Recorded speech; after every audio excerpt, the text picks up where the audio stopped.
આપણે માનીએ કે ન માનીએ, પરંતુ રાષ્ટ્રીય સ્વયંસેવક સંઘે મોદીની વિદાયનો તખતો તૈયાર કરી લીધો છે. નીતિન નવીન, પ્રહલાદ જોશી, દેવેન્દ્ર ફડણવીસ કે નીતિન ગડકરીનું વધેલું કદ સીધો કે આડકતરો સંકેત આપી રહ્યો છે કે બહુ ટૂંક સમયમાં મોદીની વિદાય નિશ્ચિત છે. નમો ભારત ન્યૂઝ. આમ આપણને એવું લાગે કે મોદી ભારતીય જનતા પાર્ટી અને કેન્દ્ર સરકારના સર્વોચ્ચ અને સૌથી શક્તિશાળી નેતા છે, પરંતુ બીજી તરફ જોઈએ તો તેમને બનાવનાર રાષ્ટ્રીય સ્વયંસેવક સંઘ સીધી કે આડકતરી રીતે એમની ઉપર સતત પોતાની શક્તિનું પ્રદર્શન કરતી હોય એવું જણાતું રહ્યું છે. અચાનક નીતિન નવીનને રાષ્ટ્રીય અધ્યક્ષ બનાવ્યા ત્યારે બધા ચોંક્યા હતા. હવે ધર્મેન્દ્ર પ્રધાનનું રાજીનામું થયું અને એમની જગ્યાએ પ્રહલાદ જોશીને શિક્ષણ મંત્રી બનાવાયા. આ ઘટનાક્રમ વચ્ચે દેવેન્દ્ર ફડણવીસને તાત્કાલિક મુંબઈથી દિલ્હી બોલાવાયા.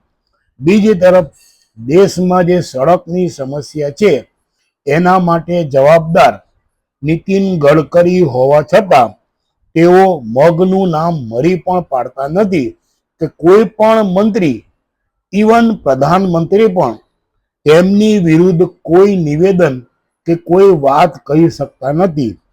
આ બધા જ સંકેતો સીધી કે આડકતરી રીતે એવો નિર્દેશ કરી રહ્યા છે કે રાષ્ટ્રીય સ્વયંસેવક સંઘ જે જ્ઞાતિને સૌથી વધુ પ્રમોટ કરે છે એ જ્ઞાતિની ટીમ નરેન્દ્ર મોદીની આસપાસ ગોઠવાઈ રહી છે અથવા ગોઠવાશે અને ક્રમશઃ મોદીની વિદાય નિશ્ચિત માનવામાં આવી રહી છે.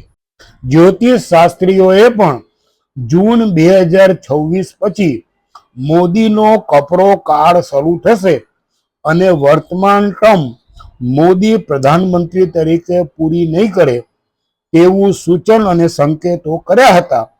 હવે લાગે છે કે ક્રમશઃ ભારતીય જનતા પાર્ટી અને તેની માતૃ સંસ્થા રાષ્ટ્રીય સ્વયંસેવક સંઘ તે જ દિશામાં આગળ વધી રહ્યા છે.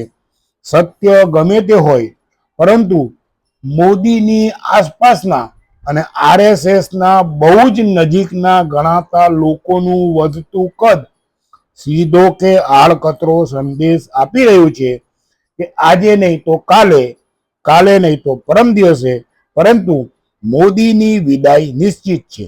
નમો ભારત ન્યૂઝ.